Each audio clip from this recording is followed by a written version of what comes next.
Este video cubre cómo los prejuicios raciales pueden afectar la evaluación y el tratamiento del dolor por parte de los médicos, según lo guiado por el momento de 5 minutos para el marco de enseñanza de la justicia racial. El momento de 5 minutos por la justicia racial es un marco de enseñanza para promover la equidad en salud y la justicia racial en la educación médica. El marco se basa en un enfoque de 5 pasos que analiza el contexto clínico y de aprendizaje, el estándar actual de un diagnóstico o tratamiento médico, las raíces históricas y el sesgo de ese estándar, las contribuciones a las disparidades en salud y los pasos a seguir para promover la equidad en salud. Este marco ofrece a los educadores una manera estructurada de hablar sobre este tema de manera concisa en escenarios clínicos comunes. Al final de este video, podrá describir las disparidades raciales en el manejo del dolor en todas las edades y entornos clínicos, y comprender cómo el sesgo implícito puede afectar la forma en que evaluamos y tratamos el dolor en los pacientes. Un niño de 8 años acude a urgencias por fiebre y dolor abdominal. Le diagnostican apendicitis aguda. Mientras espera la cirugía, la madre del niño le pregunta al médico en prácticas, ¿puede darle algo para aliviar su dolor? El niño recibe una dosis de paracetamol y 1 hora después su dolor sigue incontrolado. Este es un escenario común. ¿Cómo podría contribuir el sesgo implícito a una atención injusta al paciente aquí?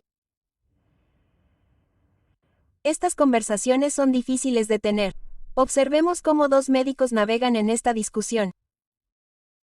Esta es una buena oportunidad para hablar sobre el sesgo implícito y cómo afecta la forma en que los médicos perciben y tratan el dolor.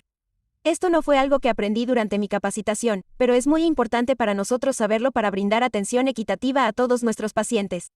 Dediquemos unos minutos a hablar de esto. Me encantaría escuchar tu opinión también. El dolor es difícil de medir objetivamente. En cambio, existen escalas sobre el dolor informadas por los pacientes, como la escala facial de Wong-Baker, que a menudo se utiliza para ayudar a los niños a comunicar sobre su dolor. Luego confiamos en nuestro juicio clínico para guiar las intervenciones de tratamiento. ¿Qué considera usted cuando prescribe analgésicos a sus pacientes? Bueno, la evaluación del dolor es muy subjetiva, por lo que a menudo encuentro que controlarlo es un desafío. Considero la causa del dolor del paciente, pero a veces simplemente hago un juicio basado en lo incómodos que pueden parecer. Muchos proveedores luchan con esto. La decisión de qué prescribir para el dolor sigue siendo subjetiva.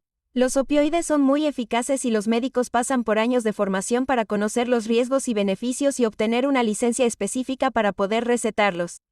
Pero al final, la decisión de recetar opioides queda en manos del médico.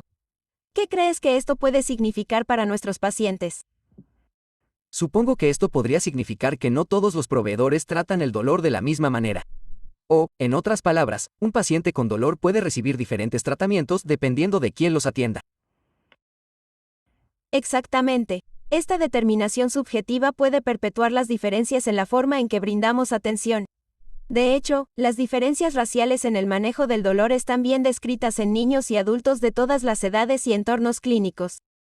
Pero, ¿por qué la raza sería un motivo para tratar a alguien de manera diferente cuando se trata de dolor? Este es un buen punto para que hablemos de sesgo.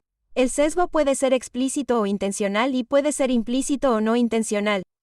El sesgo implícito ocurre sin que nos demos cuenta conscientemente y afecta la forma en que pensamos y tomamos decisiones sobre el mundo que nos rodea. Este sesgo puede provenir de muchas fuentes, incluso arraigadas en nuestra historia. Por ejemplo, la creencia errónea de que los pacientes negros son biológicamente diferentes de los pacientes blancos se remonta al siglo XIX. Artículos publicados con poca validez afirmaban que los negros tenían sistemas nerviosos menos sensibles y algunos eran insensibles al dolor. Esta falsa creencia persiste incluso hasta el día de hoy, donde una encuesta de 2016 mostró que más del 50% de los estudiantes de medicina creen que los pacientes negros tenían la piel más gruesa que los pacientes blancos, y más del 20% de los estudiantes de medicina creen que los pacientes negros tenían nervios menos sensibles que los pacientes blancos. Vaya, el sesgo implícito puede ser tan profundo. ¿Qué sabemos sobre cómo esto ha impactado el manejo del dolor en nuestros pacientes? Me alegra que hayas preguntado. En un estudio de más de 100.000 niños en todo Estados Unidos, a los niños blancos se les recetaron opioides con mayor frecuencia que a las personas de raza no blanca, según informaron los propios pacientes. En las fracturas de huesos largos, los niños negros tienen menos probabilidades de lograr una reducción óptima del dolor. Y, cuando se trata de apendicitis, los niños negros tienen menos probabilidades de recibir analgésicos y significativamente menos probabilidades de recibir opioides. Ahora que sé que existen diferencias raciales en el manejo del dolor, ¿qué puedo hacer para asegurarme de brindar atención equitativa a todos mis pacientes? Como médicos, debemos reconocer que la raza es una construcción social, no una que se base en la biología. No existen estudios validados que hayan demostrado que los niños no blancos experimenten el dolor de manera diferente que los niños blancos. La decisión de prescribir analgésicos es compleja, pero no debe basarse en la suposición de que la tolerancia al dolor es diferente entre razas. La prueba de asociación implícita es un método que las personas pueden utilizar para identificar sesgos existentes que pueden afectar nuestra toma de decisiones médicas. Entonces, trayendo esto a nuestro paciente con apendicitis, ¿qué deberíamos hacer en su lugar? De nuestra conversación, lo que aprendí es que el dolor en pacientes no blancos a menudo no se diagnostica ni se trata lo suficiente. Todos tenemos prejuicios implícitos.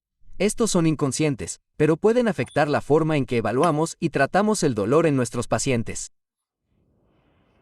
Herramientas como la prueba de asociación implícita pueden ayudarnos a reconocer nuestros propios prejuicios e informar nuestra práctica en el futuro. Teniendo esto en cuenta, recomendaría que volviéramos a evaluar el dolor de nuestros pacientes y le brindáramos el tratamiento adecuado hasta que podamos brindarle alivio de manera segura. Fabuloso. Vamos a ver cómo está ahora. Para obtener más información sobre el momento de 5 minutos por la justicia racial y otros recursos de equidad en salud, visite 5mmracialjustice.stanford.edu.